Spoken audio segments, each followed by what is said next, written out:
Alright, so we have some plantains that we already fried. We have our last batch here going. You can take a look at this beautiful thing right here. It's golden brown. I like to use tongs, but I also like to use a spoon because it's going to allow me to flip my product without having to run the risk of burning my fingers. Okay? And these are very tender. They're so ripened, so soft and sweet that they can tear apart really, really fast. So we're getting ready to do the last couple of them. And like I said earlier, they don't take long, 30 to 45 seconds per side. Because remember, we're gonna put these in the oven to cook, and they will continue to release all those natural sugars. So one last one here.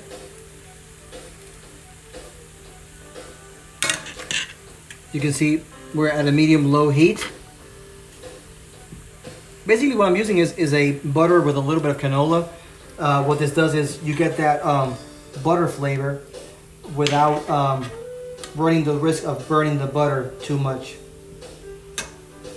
So this is pretty much looking really good. What we're gonna do is make sure that they're not sticky and we can release them onto our paper. Now what we have to do is allow them to cool. Allow them to cool, and we can start working on our meat. For the meat, we're gonna use ground beef. We're gonna go now to medium high because we wanna make sure that we caramelize and we sear the meat. So we're gonna use these products right here. Look at these products while I get the meat.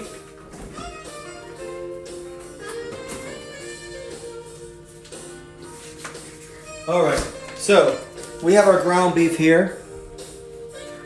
Nice quality ground beef. For this, we're going to use neutral grapeseed oil that has a pretty high smoking point.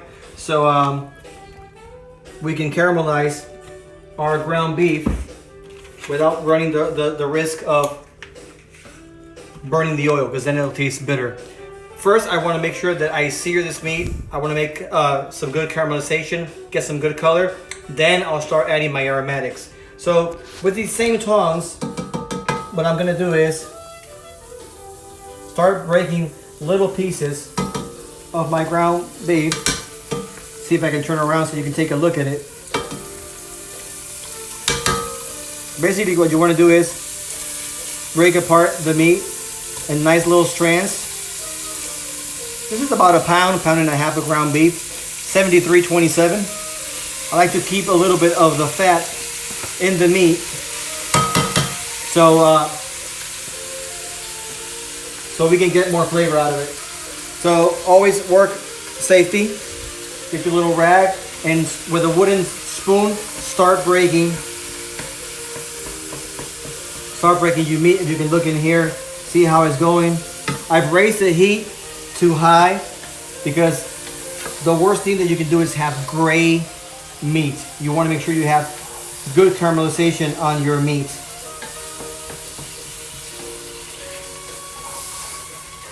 Once we get a little bit of caramelization, I'm going to start adding my aromatics here. So this is going to take probably a few more minutes. You can see how it's starting to turn opaque.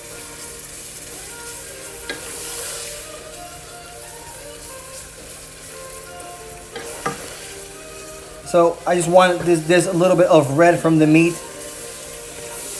to darken a little bit. Nice.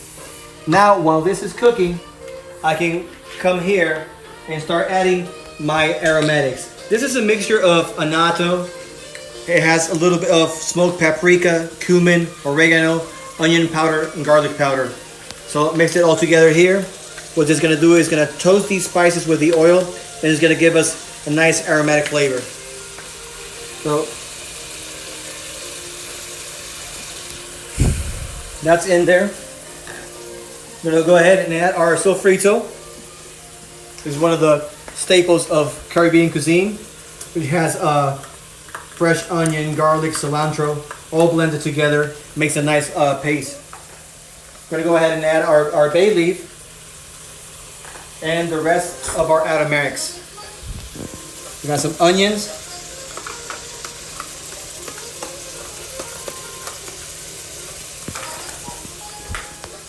And the rest of our bell peppers.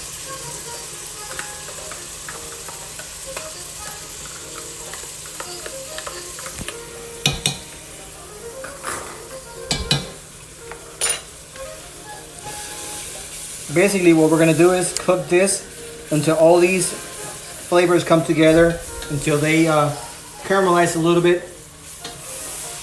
This is going to take another 5 to 7 minutes. So we're going to take a brief pause.